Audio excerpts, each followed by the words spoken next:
안녕하세요. 신의 변호TV 신은숙 변호사입니다.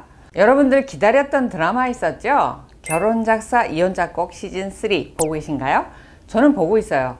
근데 사실 이거를 저보다는 제 언니가 이 드라마를 굉장히 좋아하는데 우리 언니는 기대가 굉장히 무너졌다고 합니다.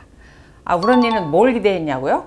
자, 이제 바람을 펴서 이혼을 했잖아요. 그때도 우리 언니가 불만이 뭐였냐면 왜 때리고 부시고 막 해야 되는데 너무 고상하게 교양 있게 이렇게 싸우더라 라는 부분이 불만이었다라고 하고, 그 다음에 이제 시즌3가 와서는 권성징악이라는 거 있잖아요. 바람 펴서 나간 아내, 바람 펴서 나간 남편이 딱 망하는 거, 아주 망하는 거, 이걸 보고 싶어 하잖아요.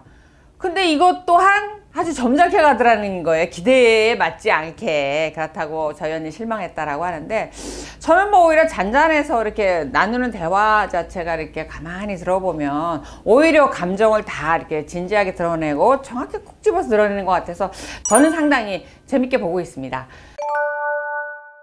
근데 지금 이제 나중에 결론은 어떻게 될지 모르지만 지금까지 진행된 상황에서 보면 이혼을 한 그 세 여성의 현재 생활이 나오고, 그 다음에 전 남편과의 관계, 그 자녀들과의 관계, 이게 드라마가 이제 전개가 되고 있어요. 근데 세 여자의 이혼한 그 가정이 그 전 남편의 양태가 이제 각각 나타나고 있는데, 일단은 처음에 부혜령 같은 경우는 이혼을 했고 그쪽에서 아이를 출산을 했는데 아이를 출산하고 바로 이제 사망을 했잖아요. 그러니까 부혜령이 하는 말이 천벌 받은 거지 뭐. 근데 와닿지는 않아요. 왜냐하면 그 드라마 역에서 부혜령이가 본인도 만만치 않았거든요. 그걸 비밀로 엄청난 재산 분할과 위자료를 받았고, 이런 본인의 드라마에서 인성을 이렇게 봤을 때 뭐 전 남편하고 그 당시에 상간녀죠. 상간녀한테 비난할 입장은 못 되는 것 같은데, 어찌됐든 아이 낳다가 사망한 장면, 눈을 뜨고 사망했거든요. 충격이었어서 작가가 정말 세게 복수했다 이런 생각이 들었거든요. 그리고 나서 아이를 출산하고 이 부혜령은 아이가 왠지 끌려서 그 집을 자꾸 가게 돼요. 자신은 이제 자궁에 문제가 있어서 아이를 못 낳거든요. 그러니까 그 아이가 자꾸 보고 싶고 왠지 끌려서 아이를 보러 가는데, 전 남편은 뭐 그 사망한 여자, 죽은 여자에 대한 뭐 미련도 있고 이런 생각이 있어서 여기를 이제 아주 뭐랄까 투명인간 보듯 하거든요. 근데 부혜령도 그런 거기가 싫은데 그 아이가 끌려서 자꾸 가는. 그래서 현재 진행 상황은 뭐 다시 재결합하는 게 어떻겠느냐라고 시부모가 권하는 상황까지 왔죠. 그 부분 이해합니다. 여성이 자신이 아이를 낳지 못한다고 생각했을 때 아이에 대한 애착 같은 게 있죠. 그리고 본인도 이제 술에 취했을 때 문득 두 사람이 한때 사랑했던, 그리고 그 남자가 나의 술 먹고 취해서 누워 자니까 손도 닦아주고 발도 닦아주고 그 따뜻했던 그 장면을 그리워하거든요. 그래서 그 아이를 구심점으로 전 남편과 이제 과거를 회상하는 관계로 지금 가고 있습니다. 그러니까 부혜령한테는 전 남편이라는 것이 그냥 애증의 관계이지 아이가 없고 이러니까 뭐 복잡한 관계는 없는데, 문제는 이제 사피형이라고 하는 PD. 남편이 정말 잘 나가는 의사였죠. 근데 정말 너무나 충격스럽게 굉장히 사피형이 그 의사 남편한테 잘했거든요. 이 속옷도 냉장고에 넣어놨다가 샤워하고 나면 그렇게 받칠 정도로 너무너무 잘하고 완벽한 부부였다라고 생각했는데 그 배신이 얼마나 컸겠습니까? 그래서 이게 말 못하는 실어증까지 왔었다니까요. 그리고 나서 그 상간녀인 아주 어린 여자애가 결국 그 남편 집에 들어가서 같이 살게 되고, 본인은 딸과 함께 이제 자신의 집에서 살게 되죠.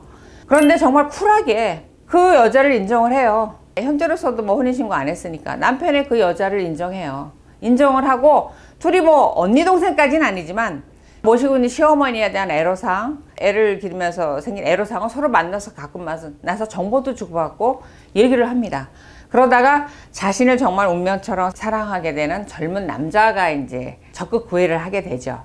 근데 본인은 처음엔 당황했지만 그 마음에 끌리면서 사피형은 자신이 결혼하기 전처럼 정말 풋풋한 감정으로 사랑이 밑에서부터 이렇게 올라오고 있는 사랑을 하고 있습니다. 그런 사랑을 하고 있어요. 근데 그 부분과 관련해서 그 의사 남편이었던 사람은 사피형한테 재결합하다는 말은 하지 않아요. 근데 분위기상 보면 젊은 여자가 사랑스럽고 이쁘지만 이 애가 나타나기 전까지 완벽하게 살았던 사피형과의 삶을 돌아보게 되는 거죠. 그러니까 어느 날 이제 문득 술이 취해서 찾아와서 소파에서 자고 가게 되고, 그런 관계예요. 그러니까 현재로서 사피형은 보면 이혼한 전 남편에 대해서 미움이나 이런 게 없어요. 그 대사 중에 보면 뭐가 있냐면 딸이 물어요. 왜 이혼했어? 아빠가 큰 잘못했어? 그러니까 사피형이 큰 잘못이라고 할 수는 없고 지금 지나고 생각해보면 그냥 지나갈 수도 있는 일이었는데 그렇게 됐어. 이렇게 대답을 해요. 그러니까 굉장히 쿨하게 받아들이고 마음을 정리를 했다라는 거죠. 그러니까 어찌 보면 전 남편에 대한 애정이 식은 거죠. 이거는 냉혹하게 말하면 식은 거죠. 그러니까 전 남편의 그 여자도 인정해주고 내 아이를 위해서 아빠랑 왕래해야 되니까 그 관계를 서로 의논하고 이런 관계는 그러니까 이런 표현이 맞을지 모르지만 가장 행복한 이혼을 한 거죠. 이혼할 때는 아팠겠지만 이혼하고 나서 굉장히 그 마음이 안정돼 있고 그걸 받아들이고 남편을 원망하지 않고 미워하지 않으니까 가장 행복한 이혼을 한 거죠. 하지만 전 남편 입장에서 보면 사피형이 마음의 문을 닫은 거죠. 완벽하게 남이 된 거죠. 그러니까 본인이 돌아오고 싶어도 틈이 없을 겁니다. 그러니까 사피형한테 전 남편은 그냥 옆집 아저씨 같은 남남이 돼버린 관계가 된 거죠. 그 다음에 이제 우리가 일반적으로 가장 통쾌하다라는 설정, 이시은이라는 작가가 있습니다. 나이가 굉장히 많죠. 그리고 이 이시은이라는 작가는 남편한테 굉장히 헌신적이었어요. 안정적인 집안에서 자라서 그렇게 부유하지 않은 남자를 만나서 대학 교수까지 뒷바라지를 하고 타자를 너무 쳐서 손목에 통증이 올 정도로 일을 해서 몇 년을 차곡차곡 봐서 남편 생일날 이렇게 자동차를 사주는, 그러니까 전형적인 그냥 지고주스란 현모양처, 자기를 감내하는 이런 역이었는데, 이 대학 교수 남자가 나이가 훨씬 어리고 그 다음에 예술인이죠. 한테 한눈에 반해서 이제 불같은 사랑을 해서 딸하고 아들이 그렇게 울며불며 말리고 아내가 그렇게 힘들어 하는데도 그 여자의 사랑을 찾아서 아유 한 칼에 갔습니다. 그런데 그 남자 어떻게 됐나요? 그 여자가 돈 많은 다른 남자하고 결혼한다고 하루아침에 또 이 남자를 버렸습니다. 그래서 그 충격으로, 그 젊은 여자한테 버림받은 충격으로 이렇게 입이 이렇게 돌아갔어요. 안면 마비가 와서. 그 장면을 보고 아마 다 똑같은 생각을 하셨을걸요. 천벌이다, 쌤통이다. 그죠? 맞죠? 1100번을 물어도 그건 쌤통이라고 생각합니다. 근데 그 사이에 정말 나이가 많고 외모도 별로고 사랑도 모르고 애교도 모르고 살인만 할 줄 아는 정말 그 여자라는 감정이 바닥에도 없을 것 같은 이시인한 작가한테 사랑이 어느 날 문득 찾아오는데 누구였냐? 학교 다닐 때 어렸을 때 친구였어요. 근데 몰라봤던 거죠, 여자가. 근데 이 남자는 같은 피디로서 수십 년 전부터 이 이시은 옆에서 이 여자를 바라봤던 남자였던 거예요. 근데 이혼했다는 소리를 듣고 이제 자기의 마음을 고백을 하게 되죠. 그러니까 이시은이라는 사람은 자기는 여자가 아니라고 생각하고 살다가 어느 날 그런 고백을 받으면서 옛날에 어렸던 감정이 되살아나면서 그 사람의 청혼을 받아들이게 되죠. 이 청혼을 받아들이면서 5캐럿짜리 다이아몬드 반지 줬어요. 5캐럿짜리 다이아몬드 반지 보신 적 있나요? 하여튼 뭐 그거를 청혼을 하면서 이제 선물을 해줬어요. 그거를 모르고 이렇게 입이 들어갔던 남편이 치료받고 입이 싹 정상으로 온 다음에 혼자 생각을 해요. 이 사람은 마음이 원래 착한 사람이니까 내가 가서 잘못했다고 빌고 앞으로 잘하겠다 그러면 잘 받아줄 거야.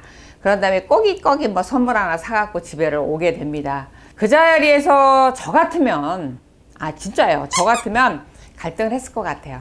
그래도 애들 아버지고 지가 잘못했다고 왔는데 좀 흔들렸을 것 같아요. 무섭더라고. 이시은이요, 단칼에 나 결혼해 얘기했다는 거 아닙니까? 이것도 통쾌하죠. 단칼에 나 결혼해. 어떤 사람이야? 누구야? 알 거 없어. 너무 통쾌한 거야. 너무 통쾌한 거야. 그래서 드라마가 아마 이런 그 대리만족을 주는 뭐 그런 게 있나 봐요. 그래서 야, 너무 통쾌하다. 정말 그 셋 중에서 가장 우유부단했을 것 같은 사람이 단칼에 자르더라. 그래서 제가 지금 요 세 사람의 모양을 이렇게 얘기하면서 제가 드리고 싶은 말씀은, 이혼한 후에 아내한테 돌아오는 전 남편이라는 게 과거의 그 남자가 아니죠. 일단은 돌아오는 남자들은 어떤 심리를 갖고 있냐면, 나는 떠났어도 너는 항상 그 자리에 있을 거야. 내가 언제든지 돌아와도 너는 거기에 있을 거야 라는 생각을 한다라는 거죠. 그렇지 않죠. 옛날에 조선시대에 뭐 담안에 있던 별당에 사는 뭐 여자도 아니고 지금 사회생활을 하면서 매일같이 접촉하게 되는 게 직장 동료든 누구든 사람들 사이에서 살게 되는데, 나도 자유롭게 프리 이혼녀가 된다라고 하면 새로운 인연이 다가오기도 하고 내가 새로운 인연을 보게도 되죠. 남자들은 내가 언제든 돌아오면 그 자리에 있을 거야, 그런 심보로 바람피시나요? 그래서 맘대로 떠나가고 아무 때나 올 수 있다고 생각하나요? 이 드라마 보시면서 한번 생각이라는 것들 좀 하시죠.